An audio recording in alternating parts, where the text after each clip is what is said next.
Hi. Hello, hello, hello. I was on Yahoo. They have a woman, and I'm not sure what state. Yeah, I'm not sure what state, but it was on the 18th of this month. She, this is not funny.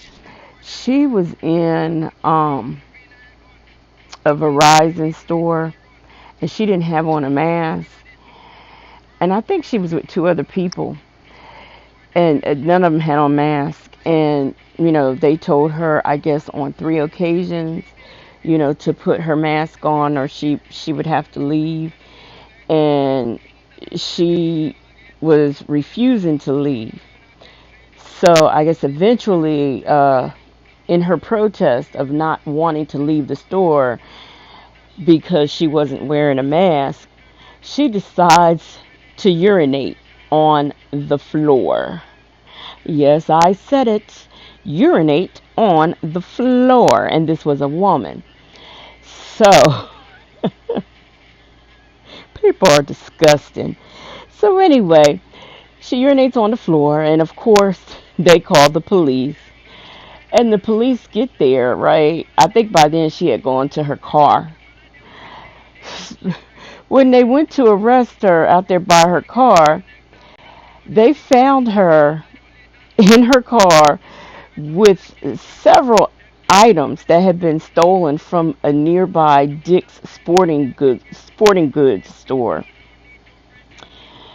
Now, if you gonna already go in one store and cause a ruckus and everything, why would you then leave and stick around long enough for the police to come and arrest you to find out that you'd have been in another store anyway, take it and stealing? I don't know. But anyway, that's what had happened. So, and I wish I knew what state this was in. I don't know. But you know what? These people kill me who are running around here saying that all of this is a conspiracy and they're refusing, it's against their constitutional right, and they don't need to wear masks. Now, I blame number 45 for all this foolishness. And meanwhile, the death toll and the number of people testing positive for the virus continues to climb up. Now, I believe it was Tuesday or Wednesday, I had an appointment. And after my appointment, I had to go and get blood work.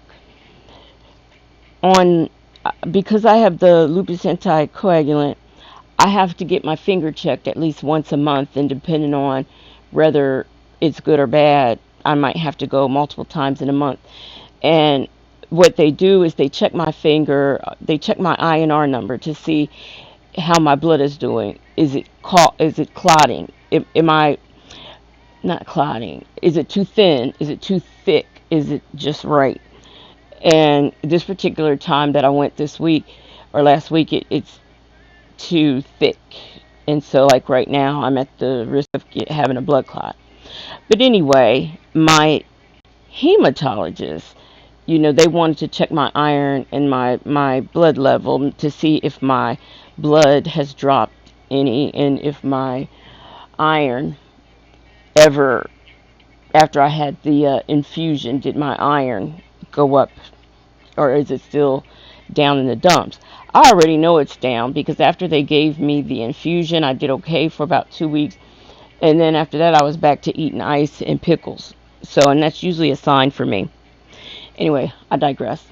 I was very nervous about going to the hospital.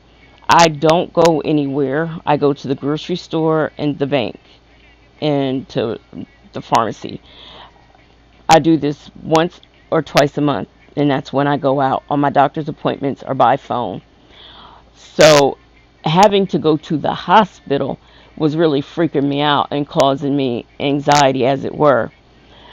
And one thing that really gets me going and could throw me into a panic attack is when things change. Like, say, for example, if I come home and my furniture has been changed around by my sister or something, it'll send me into a panic attack. I need to be forewarned about things like that. So I go in there to outpatient surgery to get my blood drawn, and as soon as I open the doors, they have gutted outpatient surgery, changed it all the way around.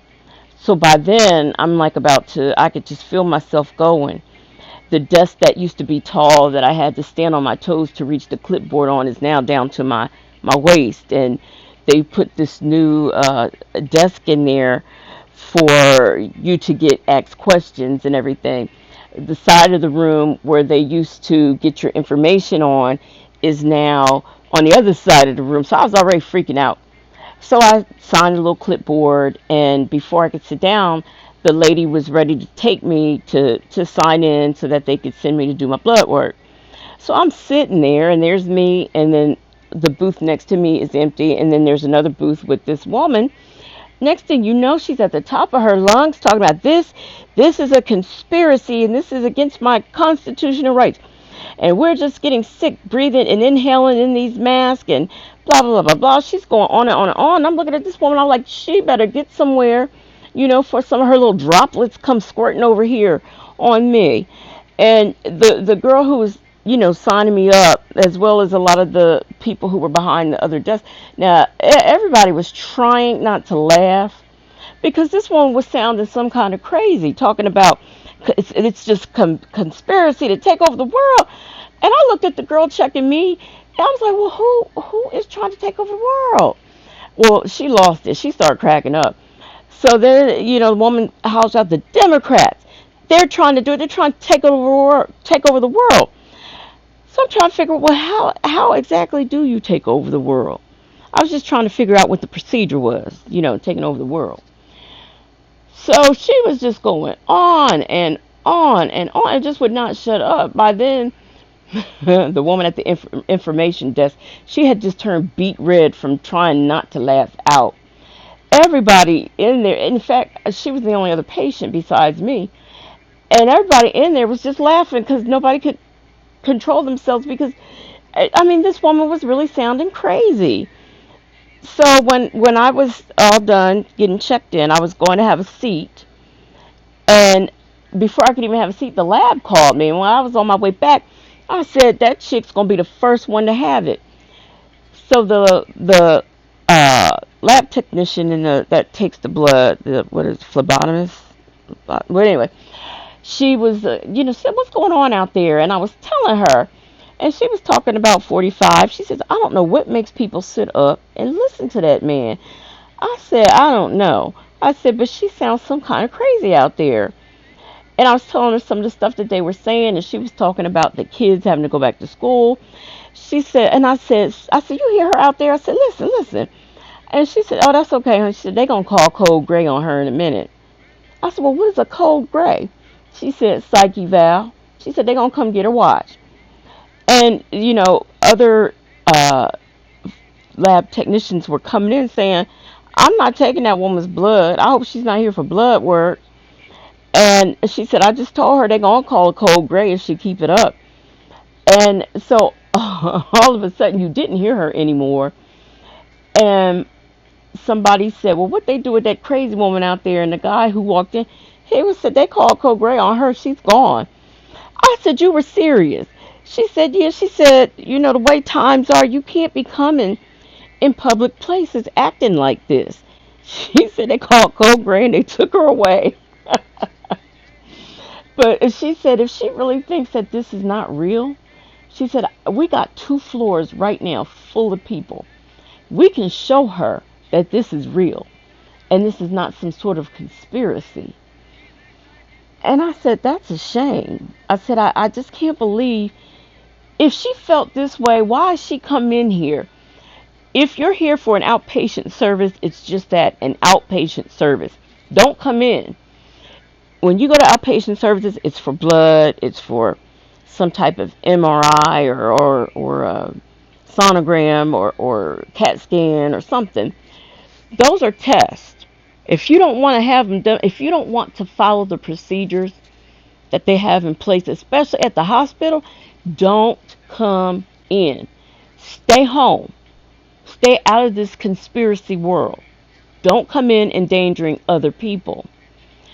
Now, the funny part about all this is when I go and they have to take blood or stick any type of needles in me, I have to make the person aware that I do take blood thinners, and also that my veins are not normal veins. They turn, they do whatever they want.